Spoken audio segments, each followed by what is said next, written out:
Betweenness is where revelation happens in our tradition.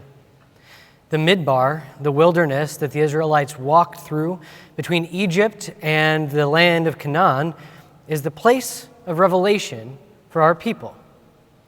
And according to our Torah portion, is the inspiration for the practice of building Sukkot, to commemorate and connect us with the huts the Israelites dwelled in on their journey. These huts, made of materials of the earth, which are to return to the earth, with a roof that allows those inside to see the sky, are also a portal back in time.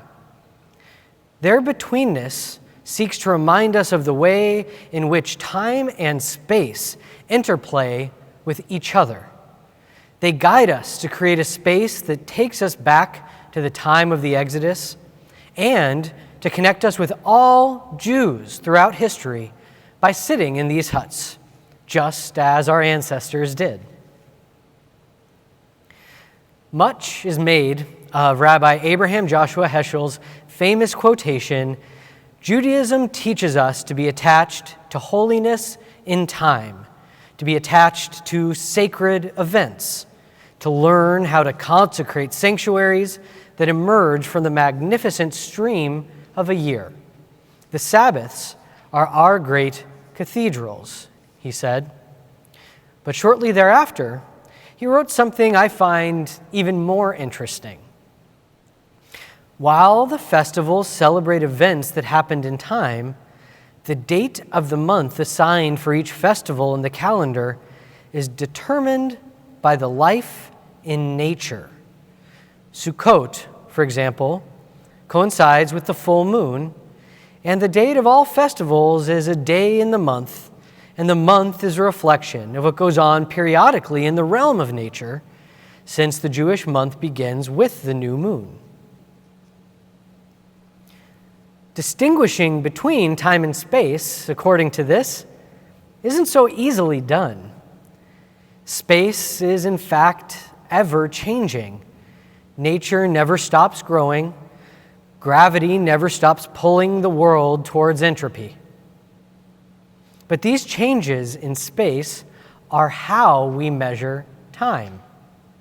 The movement of the Earth in relation to planets and stars, the movement of gears in a watch in relation to each other, the decay of atoms.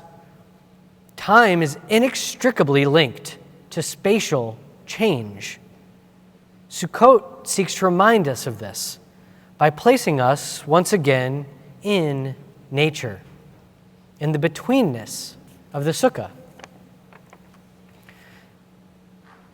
This can be really hard to do here in New York.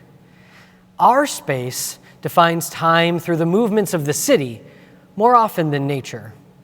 Traffic, our work calendars, the subway, the opening and closing of business. Finding new ways to navigate time and space is particularly relevant now, though, as so many of us continue to live lives deeply altered in which our time blends together into all one time due to our lack of spatial change. We dwell in our normal habitations day in, day out. But the sukkah gives us the opportunity for a new space, a space outside where we are to eat, to drink, and to enjoy, and are reminded of the cycles of nature that make up universal time.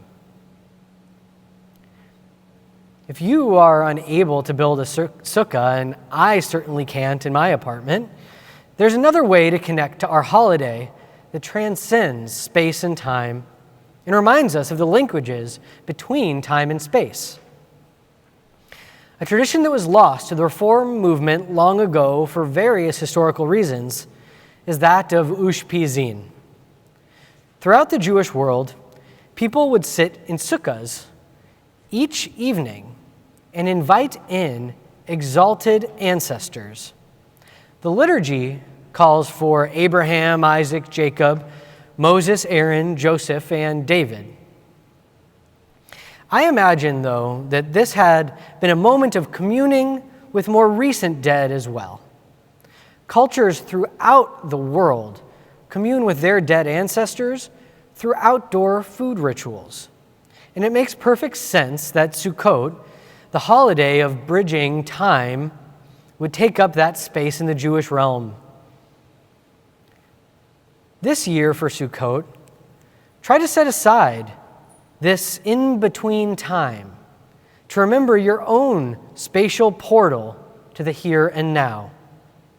Your ancestors, your parents, grandparents, great-grandparents, each played an essential role in your presence in space at all.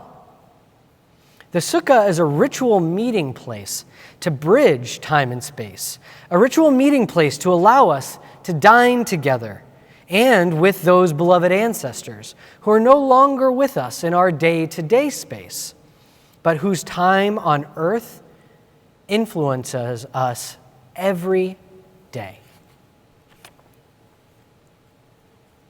So how can you engage your own ushpizin, your own exalted guests without a sukkah? Just spend some time outside under the stars. Eat foods that remind you of them. Take the time to cook a meal for your family or just for yourself that was passed down to you. And maybe cook some extra for your beloved ancestors. Imagine a sukkah above you and around you as you eat, a canopy of divine presence that joins all space and time to your moment. Maybe say the blessing over the sukkah before you begin. If you need help with that, you can reach out to me. My email is on our website. And have a conversation, either out loud or just in your head, with those exalted, beloved ancestors that you wish to welcome to your meal. As we continue our own trek through the Midbar, the wilderness of a time of great turbulence and change, may you find comfort in this season of Sukkot, in which we build a bridge through time that acknowledges and overcomes change while bringing us continuity and comfort. May each of us find in this time a way to remind ourselves that we too are part of a wider system of space and time, spiraling onward on our journey. Chag Sameach.